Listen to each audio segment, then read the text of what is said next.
You are listening to Christian Audio's production of Meet Martin Luther, a sketch of the Reformer's life, by Anthony Selvaggio.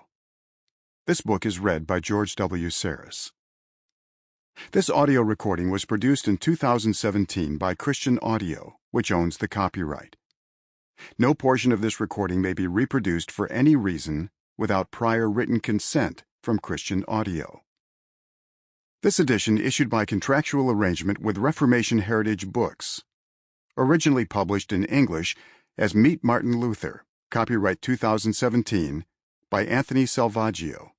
All rights reserved. Please visit christianaudio.com, facebook.com/christianaudio, or twitter.com/christianaudio to offer your impressions of this work and to explore additional titles. Chapter 1. The Young Luther. Michelangelo, Leonardo da Vinci, Niccolo Machiavelli, Christopher Columbus. These are just a few of the transformative historical figures whose lives span the 15th and 16th centuries. This was the period of the Renaissance, when the continent of Europe flourished with creativity, artistic expression, exploration, and scientific discovery. It was a time that irreversibly altered the course of Western civilization. During this time, there lived a man named Martin Luther, 1483 to 1546. Arguably, Martin Luther, in the Protestant Reformation that he set in motion, eclipses all of these other great figures and their contributions to the development of Western civilization.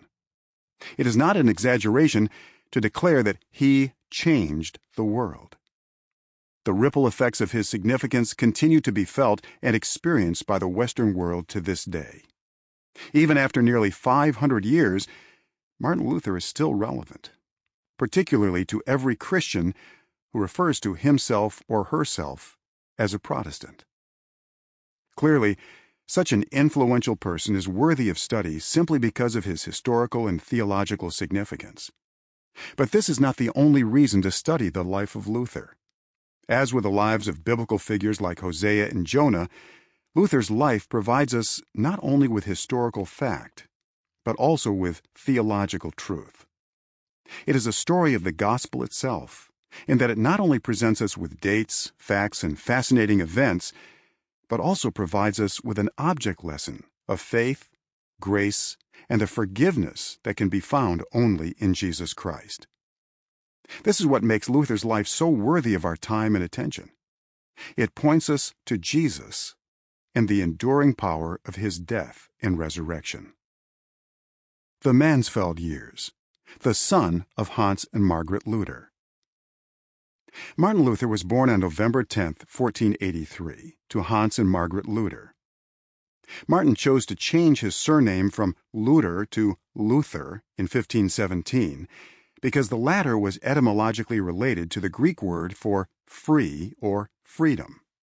Of course, the freedom that Luther experienced in 1517 was his newly found understanding of the gospel of Jesus Christ.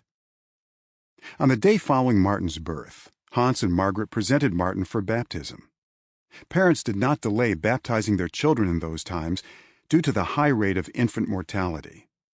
He was baptized on the feast of St. Martin, and thus his parents bestowed on him the name of that patron saint. Martin was born into a world in which life was hard.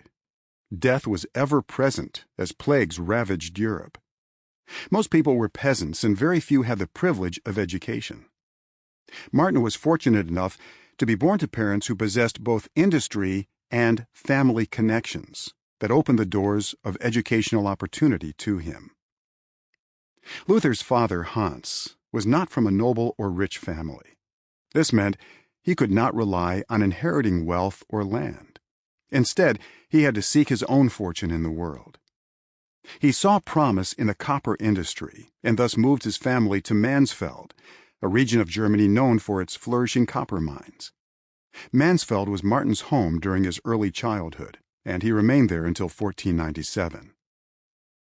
Hans was an industrious and ambitious man. He labored in the copper mines for 7 years, eventually purchasing his own mine.